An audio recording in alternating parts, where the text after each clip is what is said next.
Lubavitch is unbelievable that they're all over the world. There was this one nice Lubavitch rabbi that drove all the way from Montreal to New Jersey, the Jersey Shore, where I lived and worked at the time, about 25 years old, 25 years ago. So he would pack up a bunch of kosher food and a bunch of students that were ready to go and do Kiruv, go and spread Judaism to a Jersey Shore town, like you heard of Seaside Heights? These are like beach towns. There's a bunch of stores along a boardwalk strip, right along the beach.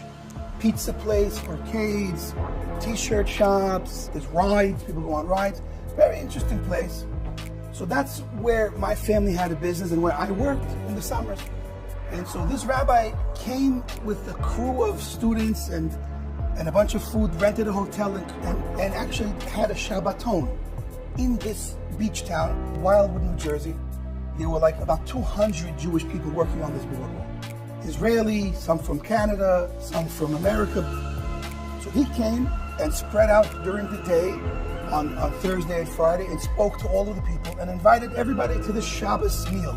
Some of the people were on their way from work to the nightclub and in between stopped at the Shabbaton. Some on the way back from the nightclub stopped at the Shabbaton. But we all went and experienced this beautiful Shabbaton with this rabbi and his students. One of the students was married, and he decided to come anyway to help other Jews, to talk about religion of other Jews.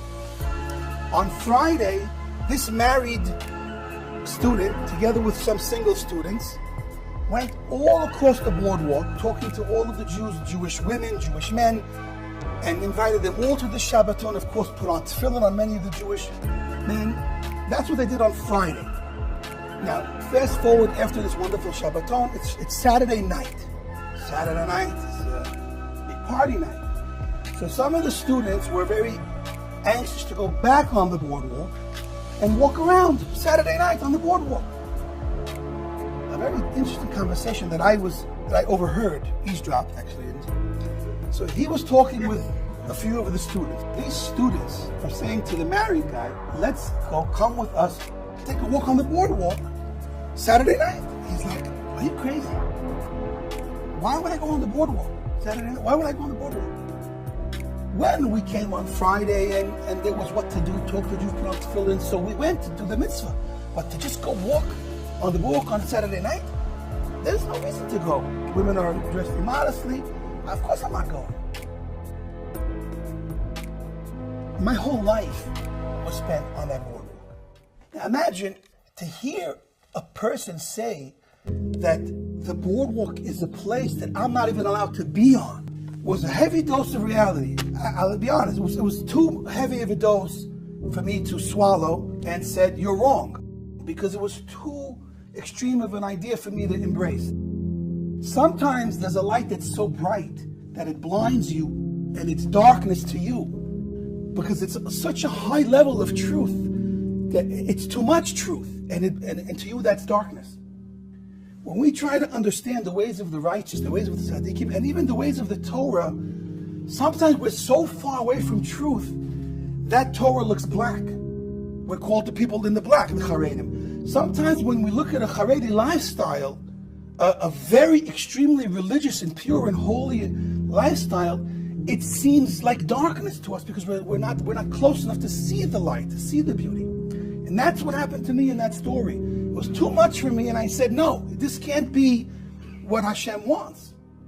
However, 25 years later, Baruch Hashem, I understand what Hashem wants. Timing is a part of it, but just an unbelievable thing to consider. Sometimes when we perceive something as radical, something as negative, something that's extreme, and something that's against Hashem, we could just be looking at it from such a narrow perspective that to us it's darkness, but in truth it's the brightest, purest, greatest light that we'll ever have a chance to take part of. And that's the light of Torah. The light of Torah was given to a dark world. And many respond to the Torah in different ways. Some people run away, some people curse it, some people blame it for all their problems, and some see the true beauty and the true light, and they live a life in line with the Torah.